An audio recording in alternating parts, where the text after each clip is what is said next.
Hey guys, in my last video we took a deep dive reviewing the rules of exponents, what to do when we have to simplify them. Now we're going to talk about what happens when those exponents are fractional. And those rules that we learned in the last video do not change, okay? So anytime we have any combination of powers, divisions, multiplications, and the same variable, we are going to use the same rules. All right, so if it asks me to simplify and that my answer should only contain positive exponents, what I'm going to say is do the rules first and then worry about the negative exponents at the end.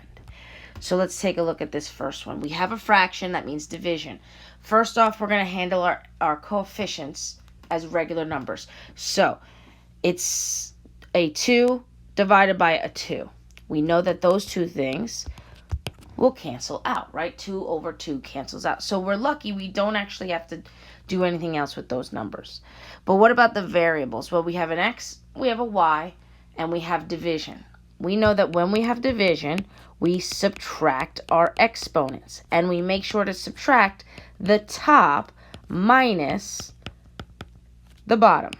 That's still true even if the denominator is a negative number. We know that minus a negative is the same thing as adding it, but we want to make sure we show that work. So now for these fractions, I do recommend that you use a calculator, okay? But you know you can also subtract them by finding like denominators. But we get x to the negative 5 over 6, and then we're subtracting a negative 7 over 3. And we get 8 over 3 as my exponent on this side. Oh, sorry, I made a mistake here. This denominator should be a 4. So let me retype that into my calculator. 25 over 12. Okay, so now we've done every combination that we can get all of our variables combined, so the x's and the y's. So all that's left is to change any negative exponents to positive, and we do that by flipping it to the opposite side of my fraction bar. So if it's in a numerator like it is in this question, right, we would flip it to the denominator. So we would have an x to the 5 over 6 in our denominator. As long as none of the fractions can be reduced, there are no negative exponents, this is the final answer that they are looking for here. Okay, what about when we have parentheses and exponents and combinations all in one? Well, my suggestion to you is to always work inside out. So how inside do I go? Well, remember, each part of my fraction, my numerator and my denominator, have to be evaluated together because they're like grouped. So I'm going to first worry about this exponent here, this parentheses down here, before I move forward. So anytime I have a parentheses with an exponent on the outside, I can distribute that exponent to everything inside as long as it is a multiplication or a division. You cannot do it with addition or subtraction. So this denominator becomes m to the negative first power n to the 4 over 3 times negative 1, which is a negative 4/3. And I bring everything else down with me. Okay, so now we've simplified our numerator, we simplified our denominator, nothing else can be done. So what's left is to, within the parentheses, combine everything top to bottom. So just like we did in the last question, we're going to subtract those exponents. So I'm not going to write it, but we are going to have m to the 3 over 2 minus, 3 over 2 minus a negative 1 gives me the exponent 5 over 2. And then for the n, we're going to have negative 2 minus a negative 4 over 3, which gives me the exponent of negative 2/3. And that's all raised to the 7/4 power. Okay, so the inside of our parentheses is as simplified as it possibly can be. So what is left?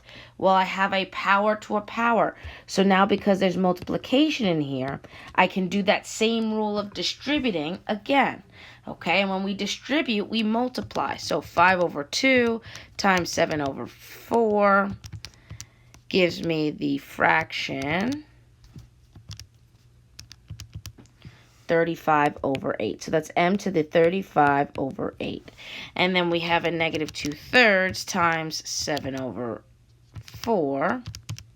And we get n to the negative 7 over 6. Okay, so now there's nothing left to simplify. That's when we worry about the negatives. Notice, the negatives flip-flop back and forth throughout the whole question. So that's why I keep it till the very end. So I end up with m to the 35 over 8, because that's still a positive, over n to the 7 over 6. Nothing can be combined. We have only positive exponents. That's what is asked for. So we are good with those two questions, all right? But now the question is, now that we've simplified, this would be our final answer. Other questions are going to ask you what these fractional exponents mean. Okay, how do we handle them? Well, hopefully we remember fractional exponents can be rewritten as radicals. So how do we do that? Well, we have a numerator and a denominator. The numerator of my exponent will always correspond to the power. So it stays as an exponent. So this m right here stays as the exponent here. Or if I choose to write it in this way, stays to the exponent of the whole thing. So it stays a power. But the denominator is a little bit different. The denominator becomes what we call the index of my radical. Okay, index meaning what root we are taking. Okay, so we can rewrite it where the exponent is underneath the radical, which would be here. And we can write it where the exponent is outside the radical, but for that one we do need a parentheses to make sure we know it goes to the whole thing. Typically we represent this one, the first one, with variables is easier to work with. Okay, whereas when we have numbers, this one is a little bit easier to work with the power on the outside. Okay, now that's not a hard rule, but it is something that we tend to do to make simplifications easier. Okay, so how do we use this rule? Well, we first just want to make sure we can express it in different forms. So a to the 6 over 5. We can write this in radical form in two ways. We can either write it where 5 is on the index and the exponent is underneath, or we can write it 5 in the index, all inside of a parentheses, raised to the 6th power. Those are equivalent. We are allowed to do both. It depends on the question for how they want it expressed. What about going in the opposite direction, given a radical? Well, there's not as many choices here. If we're asked to put it in exponential form, there's only one answer. The answer has the power in my numerator and the index in the denominator. Okay, so that's how we write it in different forms. So let's see what happens when it gets a little bit more complicated. So first we're going to start with our left-hand side here, express in radical form. Well, we can do this in two ways, right? Remember, we can have the exponent on the inside or the exponent on the outside. So if the exponent is on the inside, right, this is my index, and this is my power. But remember, it's 7x within a parentheses, so that parentheses has to stay because 7, the cube, is applied to the 7. The other thing we should know is anytime we have an index of 2, we don't actually have to write that because it is automatically understood to be the square root. Okay, so that's only for index of 2. If we want to write this with the exponent on the outside, we could also write this as square root of 7x, all raised to the 3rd power. Now notice here I did not put a set of parentheses around the 7x specifically because it is already grouped under the radical. As long as both of them are under the radical, we're in good shape. Okay. What about the second one? How is the second one different underneath? Okay, this one's different because the 6 is not in the parentheses. So we're basically going to leave the 6 alone. And we're only going to do the exponent for the b. So if I have b to the negative 4/3, the first thing I'm going to do here is bring it to my denominator. Okay, because I cannot do the radical to the exponential form to radical form with a negative, because there's not such thing as a negative radical. Okay, now that I have it without a negative exponent, I can rewrite it as cube root of b to the 4th, or cube b to the 4th power. Okay, both of those are correct. You will often see it in this format. Going backwards, again, I'm emphasizing these because these need parentheses. So here the 6x is underneath the cube root, so that means they are grouped together. Okay, so 6x must stay in a parentheses when I bring this to its fraction form. Okay, same thing for the second one down here. When I bring this to its exponential form, the 3k stays in the parentheses before I bring that automatic 2. But the one thing here we're going to do, if we're expressing it in an exponential format, is we can actually bring this all to the numerator using negative exponents. Okay, so that's just a bunch of different ways we can represent these. The last thing they really can ask you to do is to express it in simplest radical form. So something is in simplest radical form if there are no factors underneath the radical that can be broken down. For example, simplest radical form of square root of 12 is 2 radical 3, right? There's no perfect square factors. Well, with fractional exponents, not always going to be perfect square factors. There might be perfect cube factors or perfect fourth factors, perfect fifth factors. You don't really usually go higher than that. So we're going to use radical rules to help us. Because with the numbers, especially using the square roots or the cube roots or the fourth roots, tend to be a little bit easier. So let's take a look. 27 to the negative 4 over 3. Now, if this worked out to a perfectly nice number, you could type it in your calculator and you'll get an answer. That's not always the case. Okay, so we're going to use our exponent rules to help us simplify this in case it does not. First of which being getting rid of that negative exponent. Okay, bringing it to my denominator. Next thing I'm going to do, now with numbers, the reason we tend to do the radical first is because does anybody know 27 to the 4th power off the top of their head? I sure do not. Nor do I know the factors of that number to know if any of them will be perfect cubes. So I tend to do this to break down the number and make it smaller before I make it much larger again. Okay, so what is the cube root of 27? Well, in fact, it works out to a nice number of 3. And that whole thing is going to be raised to the 4th to give me 1 over 81. So this gives me 1 over 81. Now, if you type that in your calculator, you may not have realized that made a really nice fraction, which is why these rules will help us. So what about the 4th root of 144? Now, when you type that in your calculator, okay, you're not going to get a nice number. And that's because 144 is not a perfect 4th number. Okay, so what we're going to try and do is break it down into a factor that is a perfect 4th, okay, to make this in simplest radical form. So I'm going to spoil the ending here. 2 to the 4th power is equal to 16. Okay, and 16 times 9 is equal to 144. So what I'm going to do here is I'm going to break this 144, like I broke up the 12, into 16 times 9. Because the 16 is a perfect 4th, that comes out as this 2 right here. Okay, and the 9 stays underneath because it is not a perfect 4th. And they choose these numbers on purpose because they know we know 16 and 9 are perfect squares. Okay, but only one of them is a perfect 4th. So this would be in its most reduced form.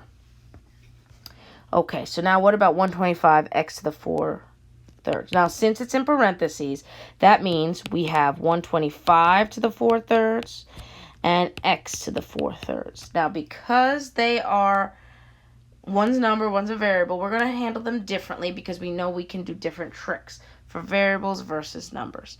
Okay, so let's stick with the 125. Again, it's easier to break something down if it's possible first before we raise it to a power.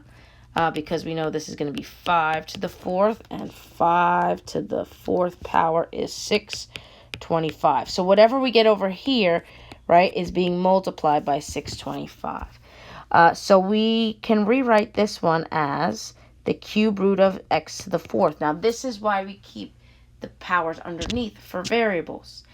Because to break down this radical, right, we need to break it down into an exponent that is a power of 3. In this case, it's x to the 3rd times x. Okay, now that x to the 3rd, when it comes out of the radical, right, that exponent gets divided by 3, which gives me 1. And I'm left with 1x left over. Okay, so that is that particular radical in its simplest form. There's nothing left for us to do here. Okay, so that's how we express things in simplest radical form. So the very, very, very last thing that we should talk about is solving equations with fractional exponents, solving what we call a power equation. So to do this, remember, we're isolating the x. We're trying to get to the inside of the parentheses, so we have to figure out a way to get rid of the exponent.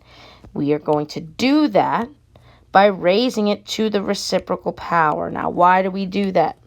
Well, that's because when we have a power to a power, the exponents cancel out. So the 4's will cancel, the 5's will cancel. Okay, what we do to one side, we have to do to the other. So we end up with x plus 1 is equal to, now since this is a number, we have the 4th root of 16 to the 5th power. Now there's something else we need to remember. Anytime we take an even root, square root, 4th root, 6th root, we need a plus or minus. Okay, that's only for an even root. If it's odd, we don't need the plus or minus. Okay, so when we do the 4th root of 16 and we get 2 to the 5th, right, we are going to still need the plus or minus for that one. So that gives me plus or minus 32. Okay, and last but not least, I'm going to subtract a 1, and I get x is equal to 32 minus 1, which is 31, and negative 32 minus 1, which is negative 33. Okay. So if the parentheses is not isolated or the fractional exponent is not isolated, the only thing left for us to do is to divide both sides by whatever's not included. Or if it's addition or subtraction, we would subtract both sides. So I'm going to cancel those out. I get x plus 3 is equal to 3/4 power. 81 divided by 3 is 27. I'm going to raise everything to the reciprocal power. So 3/4 reciprocal is 4 thirds. 4 thirds. Okay. Now with 4 thirds, remember, since the odd roots don't have pluses or minus, we just end up with 3 to the 4th here. And what is 3 to the 4th? I think it's 81. Yes, 81. Now on this side, the 4's cancel, the 3's cancel, and this whole thing follows me along the way. And since there's no plus or minus, we're only going to get one solution here. So 81 minus 3 is a 78. Okay. Alrighty, so last but not least, a multi-step problem. Again, we need to isolate our exponent. So in this case, the exponent only applies to the x, not the 27. So the first thing we're going to do, just like we would for any other equation where we're isolating, is we're going to add the number that's being subtracted or has a negative, then dividing by our coefficients, and then raising each side to the power. 4/3, 4/3. As long as this denominator here is not even, we shouldn't have any major problems. So we get 1, because 1 to any power is 1.